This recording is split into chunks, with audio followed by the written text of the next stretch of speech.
As part of my legal practice series, I want to try and go through as many different practice areas as possible so that people can kind of get an idea of what law is really like in practice, because everyone likes law at undergrad, not everyone likes on the LPC or the SQE. Yeah.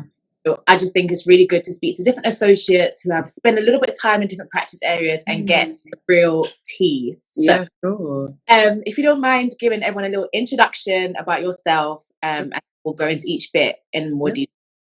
Sure. So I'm Karen Boadu, and I'm an associate in the investment funds team at Linklaters in London. I am of Ghanaian heritage, but was born in the UK. So in terms of my educational and career background, I studied law with French law at UCL, which involved a year abroad in Paris. And then after that, I did the LPC, which is the legal practice course at the University of Law, which was also funded by Linklaters. And then I joined the firm in 2015 and qualified in 2017. Amazing. Nice. Okay, cool. I think it's good to kind of, now we've got the overview, let's go into some things in more detail. Sure. So I know we've spoken about it briefly. I had looked on your LinkedIn as well, realized that you were able to get quite a few vacations. And I did a post on vacation schemes today because I've had people reach out to me and be like, I know VAC schemes are open now. Should I apply? Should I get experience before applying? Or should I apply directly for a training contract? Yeah. And so I was just wondering what your views were on that. Do you think people should go for a VAC scheme, go for direct TC, or just get some paralegal experience? I would say I really, really advise people to get work experience before they kind of go straight for the training contract. For me, I found it incredibly beneficial. Not only does it look really good on your applications when you get to training contract stage, but also it gives you the opportunity to spend time at law firms, network with lawyers, kind of speak to them about the work that they do on a daily basis and really understand what's involved in commercial law. Because this, I will speak a bit more about this career path, but it's not for the faint-hearted. And I think people really need to spend time at law firms before they actually go ahead with the training contract applications. So I did vacation schemes at quite a few city law firms. And I think what really helped me with my applications, number one, was my kind of strong academic performance, because law firms really want to see that you're kind of achieving really solid grades, because technical capability is like something that's a huge emphasis, as you know. And also, I think on my applications, I would talk about very varied experience. So, I had retail jobs that I did before I decided to become a lawyer. I also did like an internship at an investment bank. I did a 1-week work experience at a barrister's chambers. And I used to talk about all of this varied experience in my applications and at interviews as well, because, law firms want to see that you're a well-rounded person. And also I spoke about like roles of responsibility as well that I took up at uni. For example, I was like the treasurer of my gospel choir society. I was a first-year rep for ACS. So all of these things were really helpful, especially when it came to competency-based questions, when they're like, tell me a time when you've had to work in a team. Yeah, exactly. Tell me a time when you've done that. And when you've got lots of different experience to draw from, I think that makes applications really, really strong. So yeah, absolutely. I recommend people doing work experience. And also I try to get it every summer when I was at uni as well. So it makes it, No, that's such a great point. And I think I just want to kind of emphasize a couple of things that you've said. Obviously, you apply for vacation schemes, but having non-law work experience was equally as important. Yeah. Law firms do have requirements when they're looking at who they're going to take on as trainees. They have policies that they look for. Yeah. About the application process, they're going to test you on whether you meet and have developed those qualities. Absolutely. You can develop those in a vacation scheme or on a legal work experience, but you can also develop them, like you said, in university societies and retail. I think people really underestimate how valuable any type of work experience is, because they don't understand how to really emphasize and show their transferable skills. Absolutely. I think that's important. And I think, like you said, if you do legal work experience, it shows, one, that you're really interested in a career in law and know what it involves. And exactly. You want. Yeah, that's absolutely key. People really need to know what they're getting into. So VAC schemes are extremely helpful. Extremely helpful, yeah. So with that being said then, why is it that you applied for Linklaters? What was it about links that attracted you to the firm? Sure. So there's a couple of reasons why. So the first one was the fact that it's a Magic Circle law firm. And for those of you who aren't familiar with that terminology, it just basically means it's one of the top 5 London headquartered global firms in the UK. Yeah. And I knew about the reputation of Linklaters, and I thought to myself, this is definitely going to be an excellent law firm for me to start my career. And I also wanted a place where that would open doors for me in case I ever wanted to kind of leave. Yeah. Secondly, the caliber of our clients is just almost unmatched. Like we often do deals that are on the front page of the FT, and I just wanted to be in an environment where I would be constantly challenged, because I knew that that would help me to thrive. Yeah. I also wanted to be at a global law firm. So we have 31 offices around the world. And even in those countries where we don't have offices, we have alliance firms that we work with. And that not only provides the opportunity for cross-border deals and transactions, it also means that you have the opportunity to travel as well and perhaps do a secondment. So, for example, I spent 6 months with our alliance firm in South Africa, and it was an incredible experience.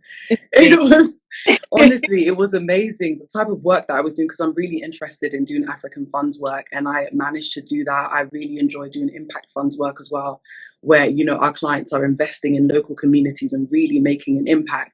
And not only the work was great, I mean, just the opportunity to meet new people, to travel around South Africa, to just learn about the culture, and just all of those broadening experiences for me were just amazing. So those are the reasons why I picked Links. I was about to say you sold me, but well, you're joining us soon.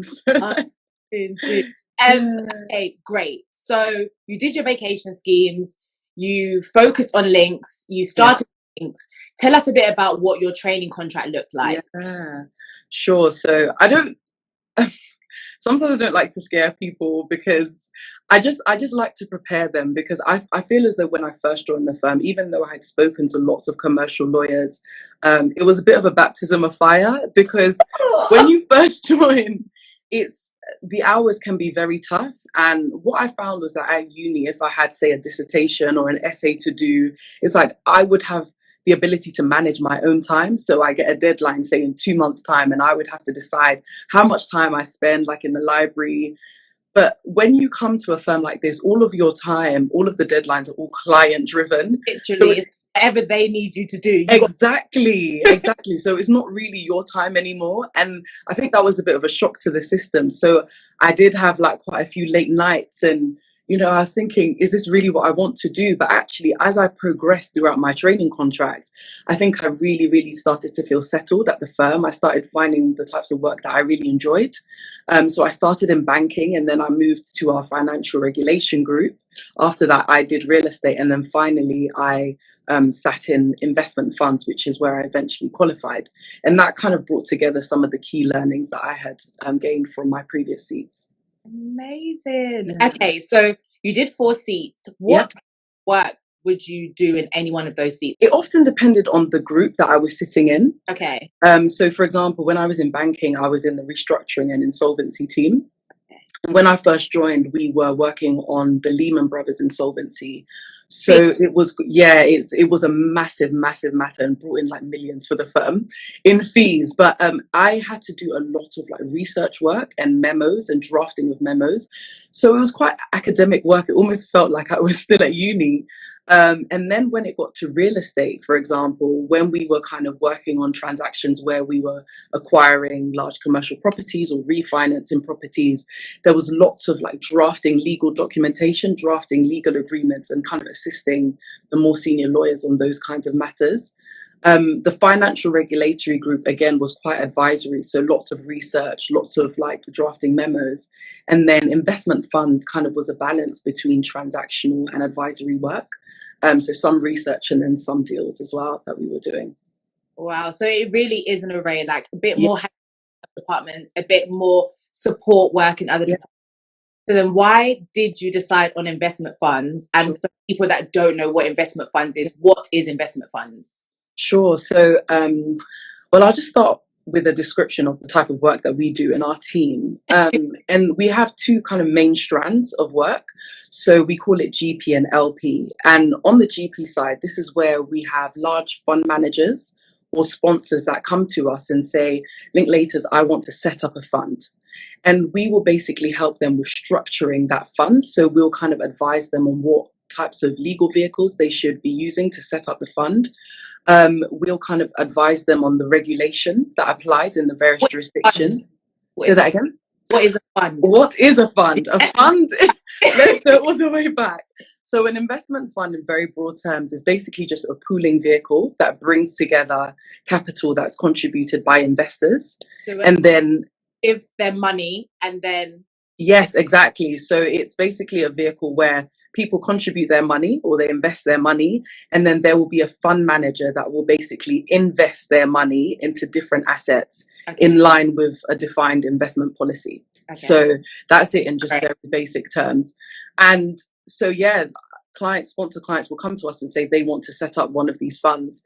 And a lot of the times we think of investment funds and we just think about money, but actually legal agreements are what bring together and constitute that fund. And our team has a really key role in drafting those documentation and making sure that, it's all accurate and all in line with the applicable regulation. So we'll draft the key kind of marketing documents as well, and the legal sections of those documents, which basically talk about the fund and say why the fund is so amazing and why investors should invest in it.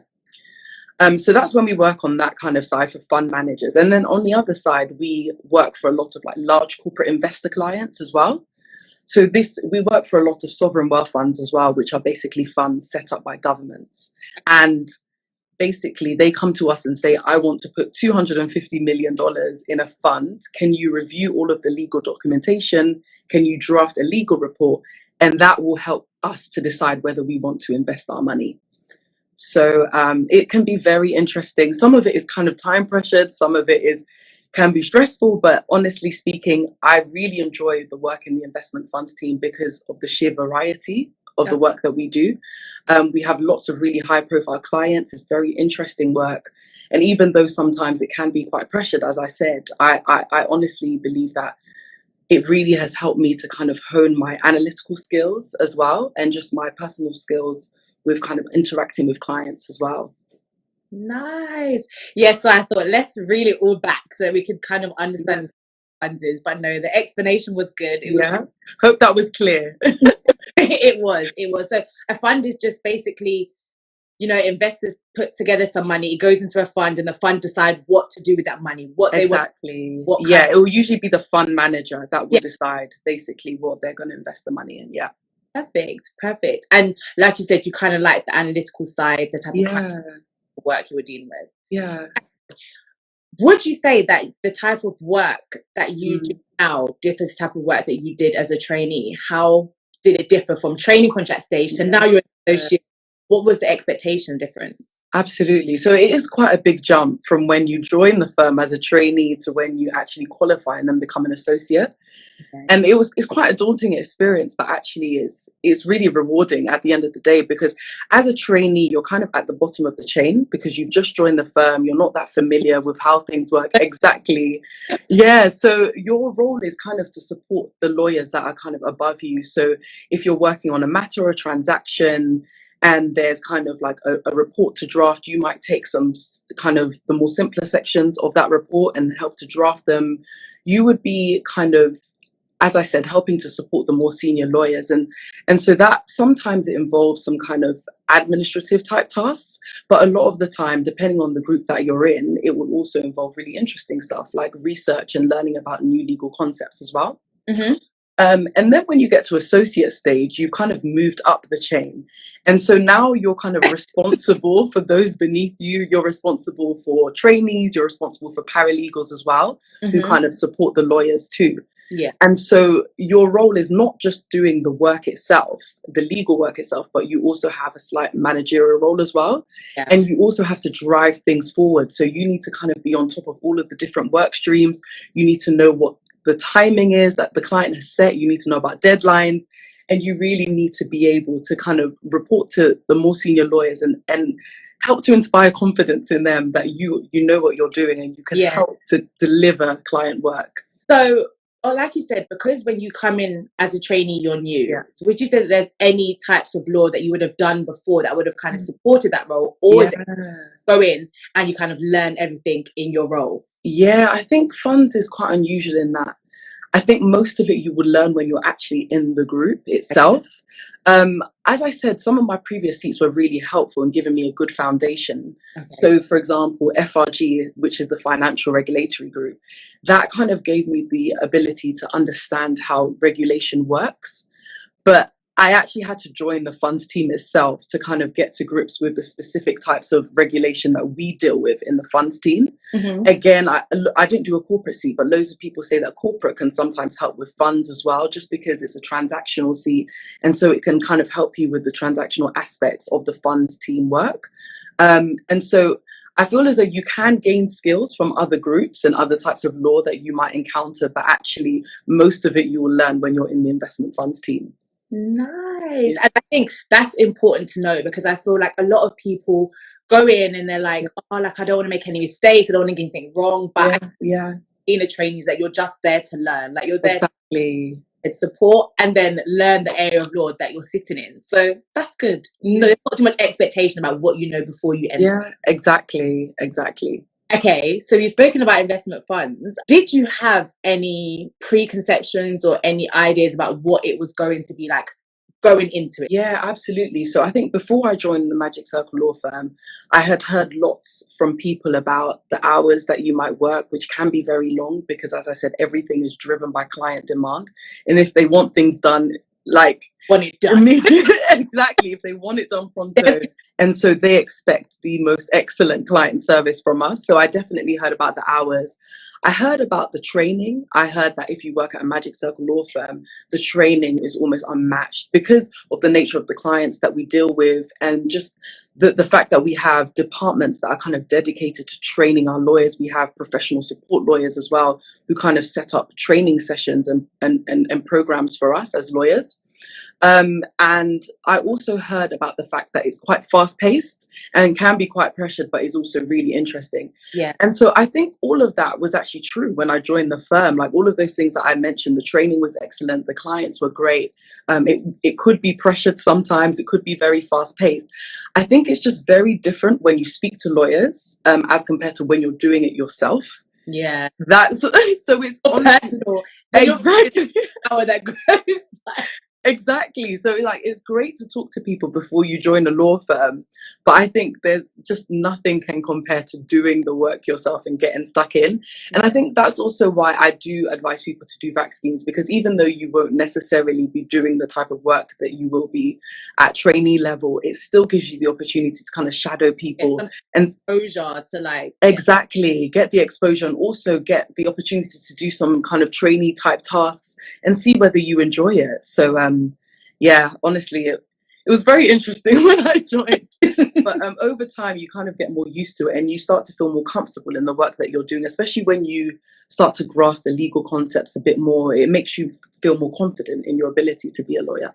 No, absolutely. And I completely agree. Obviously, at the moment, I'm only paralegaling at Links, but like, it is one of those things where things are not consistently hectic, but you get big spikes when, you know, you get towards the end of a deal, or you get something urgent coming from and it's like, I can consistently, obviously as a paralegal, we're not talking about training or associate, guys, so don't quote me on the time, but I could consistently log off at 5:36 some days, and then other days I could be working till 11, but that won't be all the time. But when it requires you to put the hours in, it does require you to put the hours in. But I think what I have found is that you're never alone in that. Team is there to also help and absolutely hours in together, so it kind of creates its own little community. No, actually, and that's one of the reasons why I wanted to go down the solicitor route instead of the barrister route, because, as I said, I did a 1-week kind of work experience at a barrister's chambers, and speaking to the barristers there, they told me that you work quite independently, so often you'll be instructed by a solicitor, but you are kind of doing most of the work by yourself because you kind of rent a seat. They call it renting a seat in the chambers. And then you're almost like self-employed, so you get your own money by the clients that you win. Yes. And you work very independently, whereas when you're a solicitor and you work at a law firm like here, like Linklaters, you're always working in deal teams. It's rare that you're kind of working for a client by yourself. And it's nice because there's a chain there. So you have like a trainee, an associate, and then a more senior lawyer, say a managing associate, and usually a partner as well. So there's always kind of people to bounce ideas off, and you feel supported as well. So that's actually one of the key benefits, I would say, of going down the solicitor route. Again, I completely agree. Yeah. And the reason I say that is because I was very much of the barrister mind for years. And that's because, you know, you get excited about the law and orders, you know, advocacy work, all of that stuff. And so I did too many pupilages before I even glanced at the route. And I think, like you said, what kind of persuaded me towards the solicitor route is because I thought, I'm the type of person that wants to work by themselves all the time. Exactly. The barrister route, like the barrister profession is amazing, but it is for people who like to work more independently, maybe. Who does give you that constant team network where you're all working together towards an agreed goal for a client. So you put the hours alone. I would also say, as a solicitor, I feel that there's probably a bit more financial security. So if that's a consideration for people, then, you know, you should bear that in mind when you're deciding whether to go down the solicitor or barrister route. Because, as I said, as a barrister, you're effectively self-employed, and it kind of depends on the work that you're able to win. And it's quite hard when you're a junior barrister and you've just started out. Whereas as a solicitor, you kind of know that you've got your set salary, and at a firm like Linklaters, it will pretty much go up every year as well. So that's also something to bear in mind. I think people should definitely get all of the information and make a decision on what's best for them. Because I have spoken to barristers that can be on 100-something thousand a year, and then the next year it's 75,000. Yes. Both salaries are amazing, but obviously then it's like, where do I pitch my life expenditure? Do you know what I mean? Because it can fluctuate based on the work that you have. So I think either profession is great, but just know what it is that both professions include, because pros and their cons. Exactly. Great. Okay, so for people entering the profession now, what advice would you give them? Absolutely. So I would say definitely, as I touched on before, work experience is really, really important because it looks really, really good on your kind of applications, and it gives you the opportunity to find out whether this is something for you. You should also kind of weigh up the pros and cons of this career path and speak to as many lawyers as you can about their experiences. You know, it's not just about commercial law. There are so many different strands of law that, you know, people kind of pursue careers in, and you should get a really, really well-informed you should be really well-informed before you make that decision about where you want to kind of specialize. And if you are doing applications, I would say it is incredibly important to research firms in detail. Honestly, there's an organization called Rare Recruitment that basically helped me when I was kind of applying for VAC schemes, and they could not stress that enough. Research about the firms you're applying to. Red marks on those applications. Exactly. So like, no. Exactly. You didn't say enough there. Like, because if you make really kind of generic applications where you're like, oh, I'm interested in working in a global law firm, and you can basically replace the name of that firm with any firm at all, then it's just not good enough. You need to kind of really understand what the firm is doing, what are its values, kind of what are the deals that it's doing at the moment, who are its clients, what are the senior leadership like, who are the senior partners, what are kind of their vision for where the firm is going. Have you spent any time in the law firm? Have you spoken and networked with any of the lawyers? You know, all of these are really, really, really important, because then when you write an application, it's solid, and that law firm looks at the application and says, actually, this person really wants to work here. Because if it's really generic and they don't get that sense that you're keen, then they will honestly just reject your application. And so it is incredibly important to make sure that your applications are really, really solid.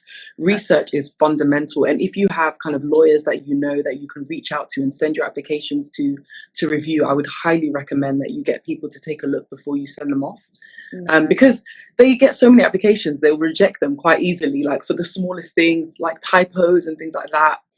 Honestly, and just to like reiterate one thing that you said about like reaching out to people from the law firm, I get quite a few people that will reach out like, do you know of any mentorship organizations or and I think one thing that I kind of want to stress is having a mentor is amazing, but not having a mentor shouldn't make you feel like you're any less exposed to the profession. Absolutely. When you have platforms such as LinkedIn, everyone on LinkedIn is a potential mentor. Exactly. On LinkedIn can potentially give you the answers that you need. So if there's a law firm that you're applying to, go on LinkedIn, type in that law firm's name, what associates, what trainees, what future are at that law firm. If you're brave, good, go for a partner. Yeah. And the questions and build that connection, because absolutely. Even better insight than a mentor who isn't at that law firm, or a mentor who maybe isn't. Because, for example, I say growing up, it wasn't that long ago, but like in my legal journey, I had amazing mentors, but I didn't have mentors in the corporate commercial space. And obviously, not kind of knowing what a commercial corporate law firm wanted meant that I didn't have those answers. But when I realized on LinkedIn, everyone's there. Find them. Honestly, reach out to people. Because I'm telling you, people are more willing to respond and help. Spend 15 minutes responding to a list of 3 questions, or are willing to spend half an hour on a coffee chat call with you than you think. So absolutely. Mentors aside, LinkedIn is I would completely echo that. I get students reaching out to me all the time as well with questions about kind of the funds work that I do, with questions about the applications that they're writing, and asking me to review them as well. So honestly, reach out to people, because most of them will respond to you, and you won't regret it, I'd say. Good. On the point though, like going back to kind of comparing investment funds to other areas of law, if we look at some firms who take more sector-based approach, some firms may have a sector, like they do a lot of retail work, or they do a lot of healthcare work. You can kind of keep up to date with retail news just by reading or whatever. If students or graduates kind of find themselves interested in investment funds, anything that you would recommend that they can do to kind of keep in the know about what's kind of going on in that? Absolutely. So there's a publication that I've signed up to. I think it's a corporate membership that we have at Links, but it's basically called Private but it's basically called Private Equity International, and that has loads of like updates about what's going on in the fund space, and they have lots of kind of subsets of that magazine as well that kind of focus on different types of funds, so infrastructure funds, credit funds as well. And so that website, I think, has been really helpful for me, and I get kind of regular updates from them about what's going on in the fund space. So I find that really helpful. What website again, sorry? Private Equity International. International, okay. Yeah. Okay. Well, there you go. That's a little bit of information. Is there, last question for me, and then we'll see if anyone has any questions. If you have got questions, either put them in the comments and we'll scroll, or just add them to the question mark and we'll get to them literally in a couple of minutes. But last question for me, is there anything that you learned whilst in your role, either as a trainee or an associate, that maybe you wish you knew? I think it's not so much about the work that I'm doing, but one thing that I found has been really, really important to me, and I've kind of recognized the value of over time, is relationships and sponsors as well. I can't stress this enough. I don't know how it is in other industries, but if you work in a law firm like this one, you absolutely need sponsors. And these are basically more senior people, either in your team or at the organization, that will back you. Because at a law firm like Linklaters, you often have review meetings. There are discussions about, who do we want to qualify back into our team? Who do we want to promote? In those rooms and in those discussions, you absolutely need senior people that are going to say, do you know what, Nadine is fantastic. I want her back in this team. I think we need to promote her. And I don't think I realized the value of having sponsors when I first joined. I thought, I just need to keep my head down and do my work. Exactly. I just need to make sure that I do a good job. But actually, you need to build relationships. And that's one of the reasons why I qualified back into the investment funds team, because I felt like I had built really good relationships, not only with my principal, who was my supervisor, but also with the head of the group and other senior people, because I felt as though they backed me, and I needed to be in a team, in an environment where I felt as though the senior people really backed me. So that is fundamental. I honestly, I really like to stress that in an environment like this, you really need people who are going to back you and be your sponsor. And I think that's important, regardless of the firm that you're at and regardless of the place that you're at. Like when I was doing paralegaling and other places, you needed someone to back you for that or you need someone to back you, like you said, to be able to qualify back. If that's what you decided at the qualification stage, like building relationships and letting people see you as more than just, you know, a trainee who was with us for 6 months and did a bit of work and then was off again. You want people to actually want to be around you, because like, especially when you work at a firm like Links and everyone's putting in the hours in, people want to be around people that they actually like working with, because hours in the day, it's a part of the day or last life that you spend in your career, and it's like, do I actually like this person? So I think it's so important. Yeah, honestly. And also just believe in yourself, because I find often people from underrepresented backgrounds will often have a case of imposter syndrome. They feel as though they don't belong there, they're not good enough. And I really, really struggled with that for a long time. And I would honestly say, back yourself and have confidence in your ability. Once you also get your foot in the door, once you're here, it means that you deserve that place, and you just need to shine. Honestly, just do your best and really, really shine. Don't feel like you don't belong, because as I said, that's something that I honestly struggled with for a long time. But put your best foot forward. And also, don't ever look at a law firm and think that you can't get in, because I'll be brutally honest with you, I didn't even apply for the VAC scheme at Links, because I said to myself, I'm probably not going to get in.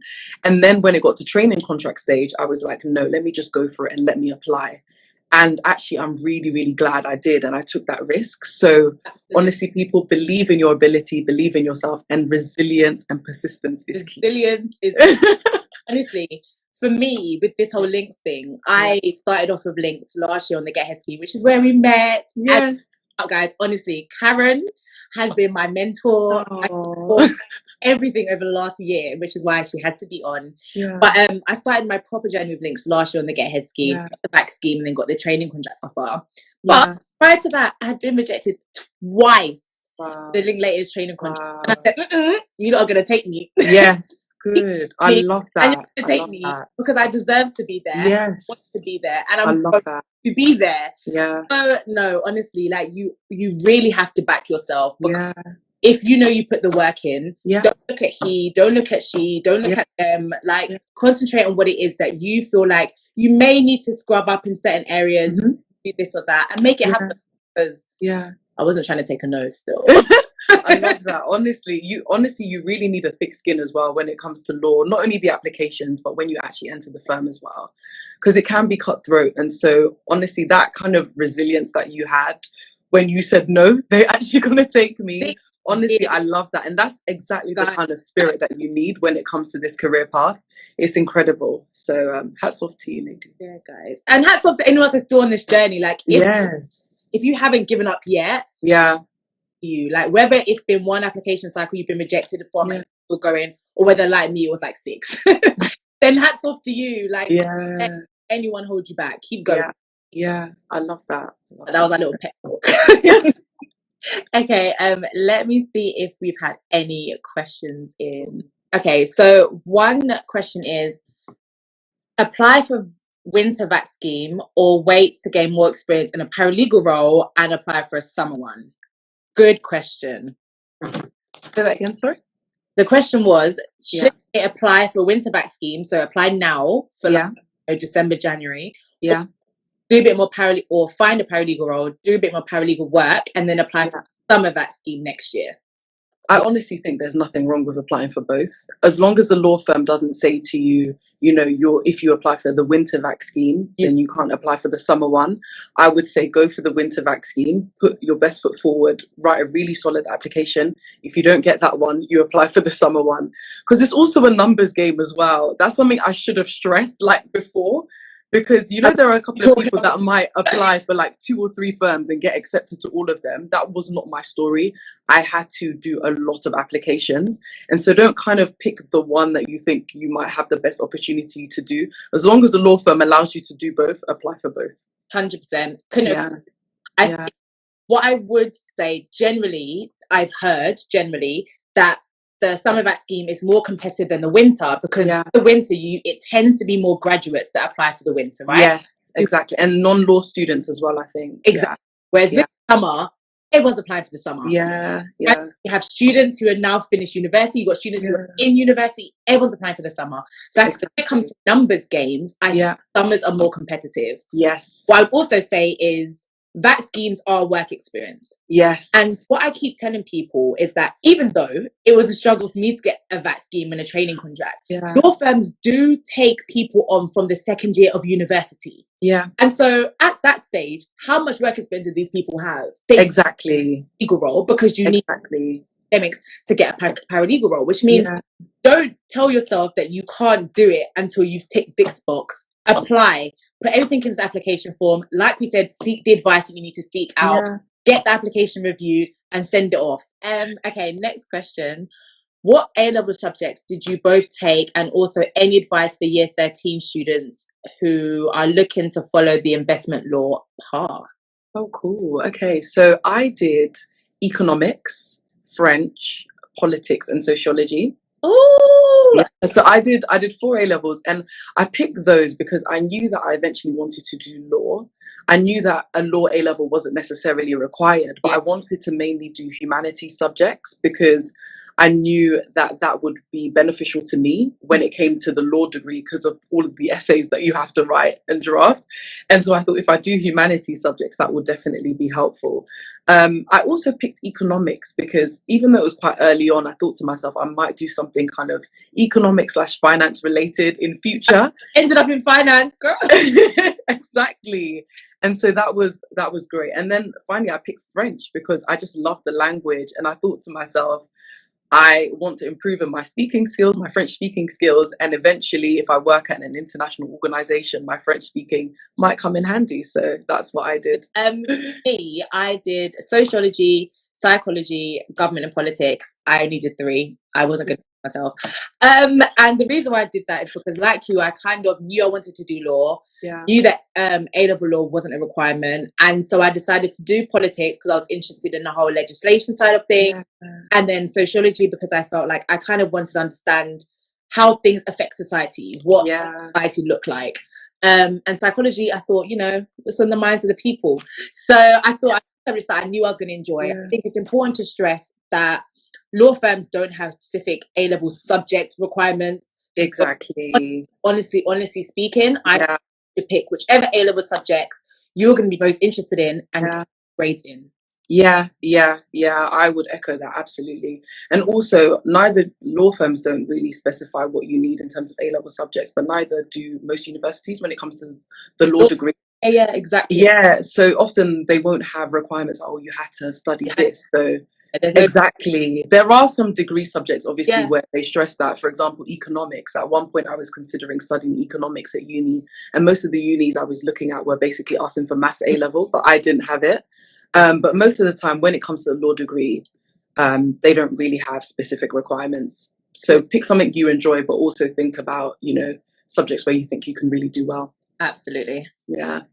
Okay, next question. Yeah, sure. What sort of questions do I ask a lawyer when doing work experience? Yeah, sure. So I think that's a good one. I often, on VAC schemes, I would ask them a lot of questions about the type of work that they're doing. Like, what is their day-to-day job like? Who are their clients that they work for, if they're able to disclose that? What do they find most challenging about their work? What do they find most rewarding about their work? What kind of motivates them to get up out of bed every day and come to work? Because motivation is actually really, really key in the role that you're doing.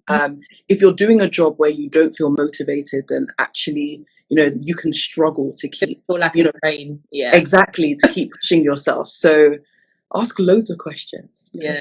I don't think there's any stupid questions. Yes. If you show that you're eager, that you're interested, that you're passionate about law, and you just kind of want to keep learning more, I think they're more than happy to answer the questions you have. Yeah. Would say that before you ask the question, like when you're writing down the questions, maybe do a quick Google and see if your question is like really, really quickly available, because obviously you want to go in there looking like, you did a bit of research and like you want them to top up on your knowledge. I think that's exactly the question. Ask the questions that you have. Absolutely. Okay, I think there's another one. Yeah, I'm currently in first year and I'm doing work experience. The firm isn't really known and popular, is that going to matter? I honestly think that any kind of work experience is going to be really, really important initially. Because even when I was doing my A levels, I did work experience at a law centre, which is basically a centre that provides legal aid to people who can't afford to pay for legal services. And that was just a law centre, like really close to my house down the road. And I did that because at the time I hadn't managed to get kind of experience at law firms like this one, like Linklaters, because they're not open to students at such a young stage in their career, or in their education. In fact, I hadn't even started my career yet. But I would say, honestly speaking, if you've managed to get your foot in the door at a law firm, even if it isn't well known, that's already a great stepping stone. And then keep thinking about kind of going higher to larger law firms, more well-known law firms. Because if you're doing applications to, say, Magic Circle law firms, they often want to see that you've had experience either at other Magic Circle law firms or other large kind of city firms, because then you can get a real sense of what your life would be like working as a lawyer here. But honestly, don't kind of disregard that early experience that you've got. I would say that would be valuable as well. Absolutely. No, I would agree. And I would say that, like we kind of touched on previously, I think what's more important is how you communicate the experience you've had, the skills that you've kind of, and what you've learned, because the way that you describe that then gets you your next position and then improves your application answers. If I told you, okay, I worked at Tesco for 10 years, well, okay, they'll be like, okay, that's not relevant to a law firm. But then, okay, I worked at Tesco for 10 years, and because of this, I developed communication skills because I knew that clients wanted X, X, X, X. I developed an understanding of brand awareness. And you have to know how to sell the experience. Matter as much about the matters about what you actually got from it. Did you actually learn from it, or were you there for the sake of being there? Stress the skills that you've acquired whilst there as well. That's really key. Did you experience any setbacks because of your race or Black history? Wow, that's a big one. That is a big one. That's a big one. I honestly feel like, for me, I have to be honest, I really did struggle when I first joined. Because it's an organisation where it's predominantly white as well, it can sometimes feel like, because you're in the minority, do you kind of belong? Do you feel like, you know, this is a place for you? And I did often think to myself, is this a place for me? Because people don't really look like me here. But I think over time, I certainly kind of built really strong relationships with people at the firm. And I said to myself, it doesn't matter what my race is. I actually belong here and I know that I can do a good job. And that kind of gave me the confidence to keep going. So yeah, it is tough initially, but I think, honestly speaking, the firm is really trying to do a lot in the diversity and inclusion space. I would also mention that I'm on something called the Inspire program as well, which just ended, which is actually a training program specifically for people from Black and minority ethnic backgrounds to kind of help to progress their career. And so the firm is really, really trying. But yeah, no, it can be difficult. It can be difficult in the industry. I think certain firms, especially Magic Circle, because they are the most prominent and the most up there, they get the stigma of, maybe they're not as diverse as they should be. But I feel like what we have seen, especially over the last year, you know, with the matter stuff, with the George Floyd stuff, firms have really woken up to the importance. In place so many different initiatives. Like I said, I came through the Get Ahead scheme, which was so, you know, I can't afford that. But they, you know, things like the halo culture, which we've seen, shows that the firm has made a conscious effort and decision to really embrace the of diverse people. Do you know what I mean? You don't see that in every industry. I feel like obviously there's a very long way to go, but at least we're moving in the right direction. Yeah, absolutely. Definitely taking steps. We also have the race action plan at Linklaters as well. So that's where we've kind of set targets for the number of Black partners and associates and trainees that we want to take in.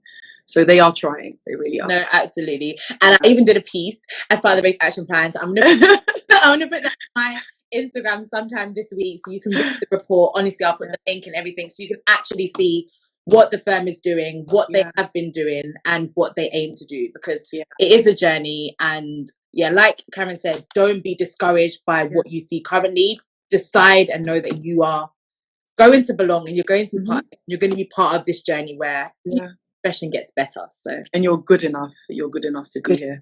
Yes. Good enough. I tell you, if you don't tell yourself, don't wait for no one to tell you, you know. Don't wait for no one to tell you. So true. I think we have we have 2 more questions. Okay, so currently interning at an investment marketing firm. Nice. What are the best ways to transition from marketing into a law background as a second year undergraduate?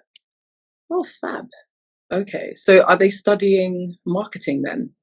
Well, he's interning, so I'm guessing maybe it's like a gap year type thing. Okay. Marketing firm. What are the best ways to transition? So, yeah, so maybe he is on a marketing course. Is interning at investment marketing firm, but maybe transition into law. Yeah. So honestly speaking, people from here come from lots of different types of backgrounds. And actually, I think we probably have 60% law graduates and 40% non-law. So that's actually a very large percentage of people that haven't studied law before they've come here. So I honestly would say it's definitely a career path that, you know, is attainable for you. I would say start reaching out to lawyers, for example, on LinkedIn and things like that. Start speaking to them, especially ones that haven't necessarily come from a law background or a legal background, haven't necessarily studied law. And you can link whole history on LinkedIn. Yes, exactly. So start reaching out to lawyers and asking them for advice, and also start kind of looking into getting work experience at a law firm as well. It doesn't necessarily matter that you haven't had legal work experience to date. As I said, people here come from lots of different backgrounds, academic backgrounds and work experience backgrounds as well. So just try and start getting your foot in the door and start applying to law firms, I would say. Perfect. Yeah. Yeah, I'd agree. Short and sweet. Nothing to add. Okay, guys, I think we're definitely going to finish by 8. So I will try and get in the last couple ones in.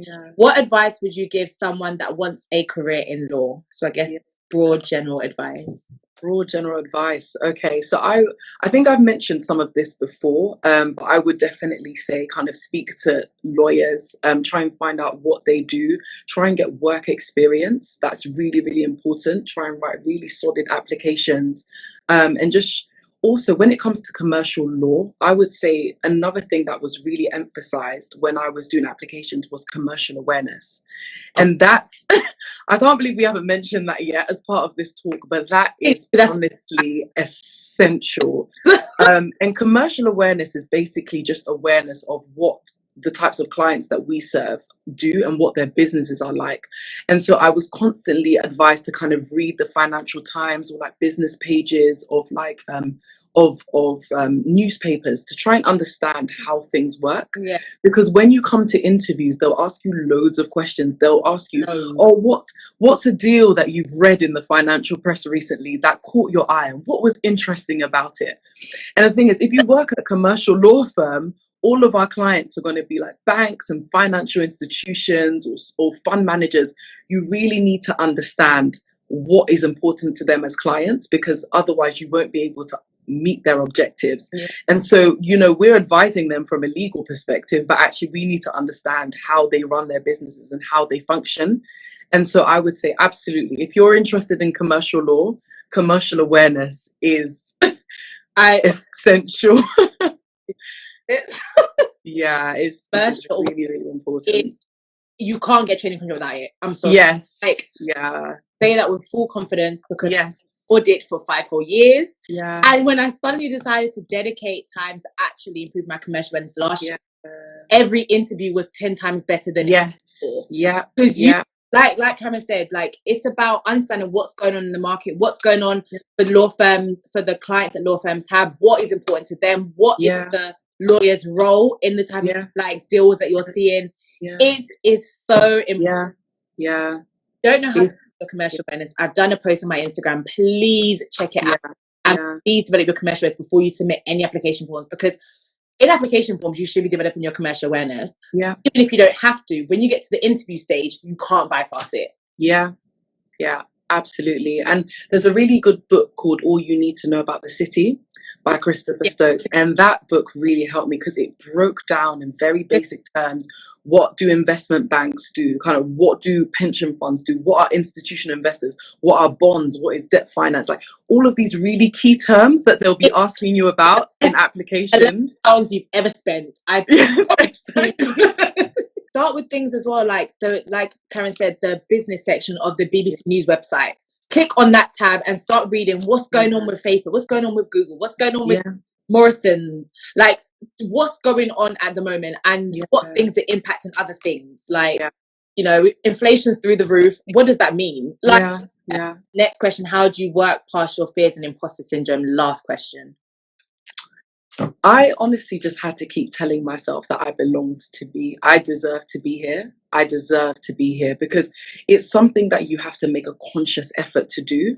Because naturally speaking, I often say to myself, I know I have the ability, but do I really, really deserve like to be in this room? And I've even got like post-its on my wall in my bedroom about the fact that I am enough and I am good enough. And honestly, I tell myself this. What my older sister Vanessa's constantly telling me to write positive affirmations and read them to myself, because when you struggle with it, you have to make even more of an effort to make sure you counteract those beliefs. So yeah, honestly, deciding yourself that you're good enough, do whatever you need to do. If you need positive affirmations, then you read those to yourself and you encourage yourself. Yeah, honestly, that's what I would say. And imposter syndrome is something that you don't ever get away from. So Karen about having imposter syndrome as an associate. So she's she's doing the work, she's making the money, and she's still suffering from it. Okay, I spent 6 years getting a training contract, got my training contract, I'm still suffering. Like now I'm like, oh, I only got it because I was on a diversity scheme. No, I got it because I put the work in. Like, you have to keep shifting the negative out of your head and keep what you've actually been doing along your journey. And celebrating yourself for each of the achievements that you've made, big or small. If you got a good grade in one module, you celebrate yourself for it. Like, don't allow negativity to cloud your judgment of yourself. Like, if you need to make a list of your achievements and refer back to it whenever you're having a moment, do that. If post-its work for you, like I completely agree. Thank you so much for joining us, Karen. Thank you for having me. It's been a pleasure. Thank you so much. Having to work late today. I am going back up to my desk, unfortunately. But I've honestly enjoyed this time. It's been great. Thank you so much. You're welcome. Thank you so much for your questions. Thank you so much for staying with us over the last hour. And all the best. Thank you, Karen. Bye, everyone.